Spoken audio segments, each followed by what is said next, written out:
I sent a letter in January 1989 to Judy Brady, an old-fashioned one with a stamp and envelope that I walked to the post office myself in Ann Arbor, Michigan, I didn't know that she was the author of the classic feminist, endlessly reprinted essay, Why I Want a Wife, published in the inaugural issue of Ms. Magazine in 1972. I didn't know that she had served as a leader in the women's liberation movement. I didn't know that she had helped legalize abortion and was now leading the nascent and radicalizing breast cancer movement.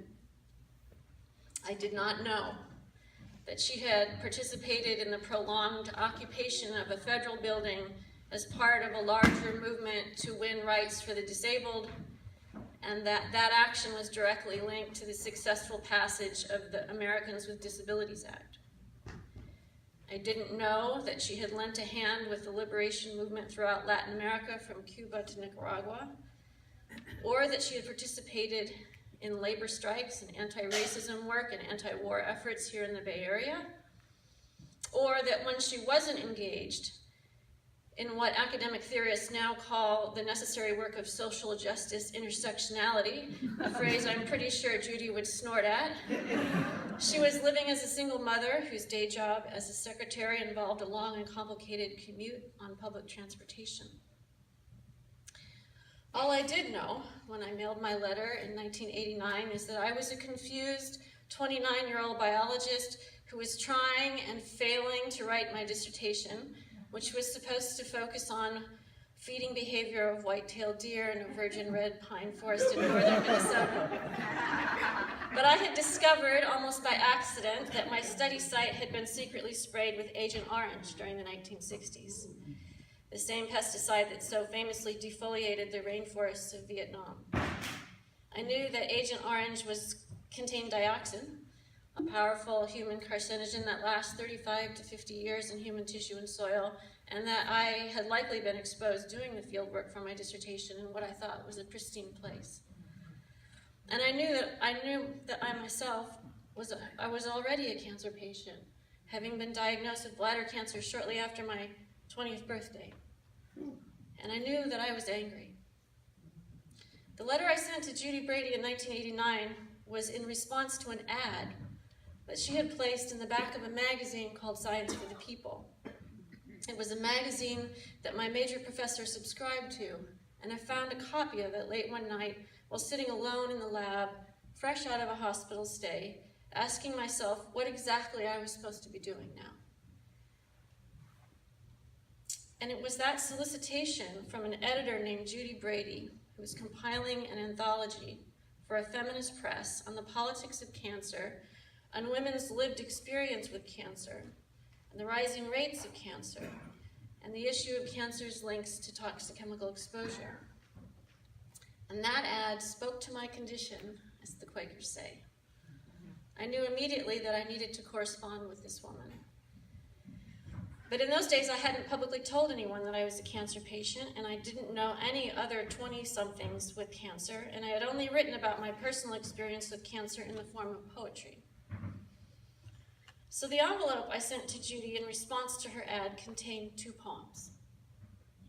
She wrote me back immediately and had 3 things to say. 1, she accepted the poems for publication. However, 2, one of my poems made oblique reference to what was clearly a public relations ad campaign by the American Cancer Society, but I didn't call it out, and come on, Sandra, you have to call a spade a spade. And 3, I was a biologist, right? So why wasn't I also writing her a chapter on the evidence from toxicology and epidemiology as the drivers of the cancer epidemic? A chapter she then immediately commissioned me to write. And so I did. But by the time I finished it, I was actually living in Judy's upstairs guest room on Sussex Street. Because coincidentally, the first job I was offered out of grad school was here in San Francisco. And Judy invited me to live with her until I could find my own apartment, but also, I think, to keep an eye on me while I wrote that chapter for her. And during those months, Judy fed me delicious food and edited me relentlessly. And I learned from her not only how to write science in compelling and artful ways, but how to fight with your whole heart. Every morning when I woke up, Judy was already up. Typically, she was at her desk by 4 a.m. working on the manuscript that would become this book, 1 in 3 Women with Cancer Confront an Epidemic. She toiled away in the pre-dawn darkness for a few hours each morning before she began the arduous commute to her secretarial job. From Judy, I learned how to tell the truth, plainly and clearly, how to make the evidence of science serve the needs of people, and how to get over myself and become the person that this historical moment required of me. Judy said it was a 2-part task. We need to see the world and act in it. First see, and then act. I've written 4 books since then, and Judy has served as a reader for all of them, and her name appears in the acknowledgments of all of them. I called her my editor for life, and I called her my crabby angel. And even now, I think she should walk through this door right now and take her seat in the front row and let me thank her for showing me how to see and how to act. I have never given a speech in San Francisco without Judy in the front row of my audience, and it was always my practice to make her stand and let me publicly thank her for showing me the path my feet should be walking. At the end of her life, Judy gave a generous interview with grad students doing an oral history project on disability rights movement about that federal takeover in 1978 of the federal building. You saw some of that in the clip here. And the question was asked of her, how had this takeover, how had this action, and Judy's participation in it changed her life? And Judy said very simply, well, it hadn't. Here's a quote. I don't think my reasons for being involved have ever changed. And then she listed all the struggles from reproductive rights to the women's liberation movement, the labor strikes, the anti-racism work, the anti-war work, the Latin American solidarity work, and then concluded the reason is the same, and the reason is justice. Here's another quote from that interview. Activism, this is the part you heard, but I want to say it again. Activism has made life worth living. Otherwise, I don't know why you would bother to stay alive.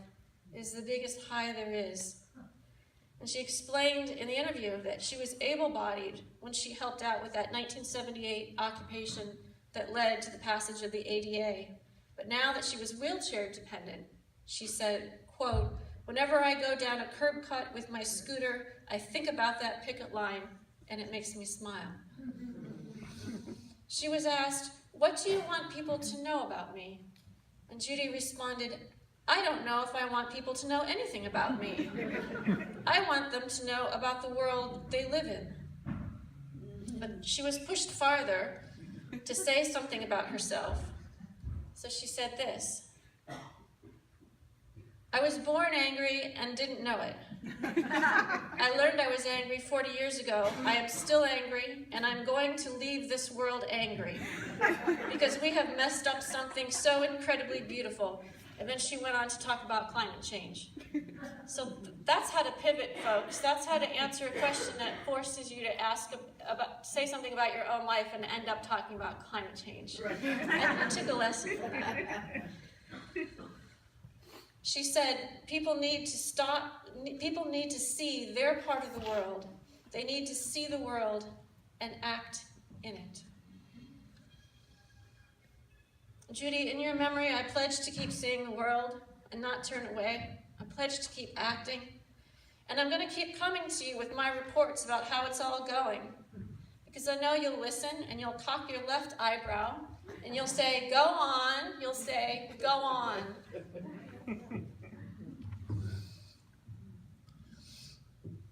In response to a promotional ad claiming that the number of people who have survived cancer could now fill the city of Los Angeles. And the non-survivors fill the Pacific Ocean, the Grand Canyon, and the whole of Antarctica. They fill our silences, and they fill our mouths when we try to speak. They inhabit vast and magnificent cities. The non-survivors remember Los Angeles is just a dot on the map, a stone's throw in the sticks where everyone knew each other's business. And then there is the wife of the man in Illinois. He's been walking the streets for 30 years because the space of her body fills every living room of every house he sees.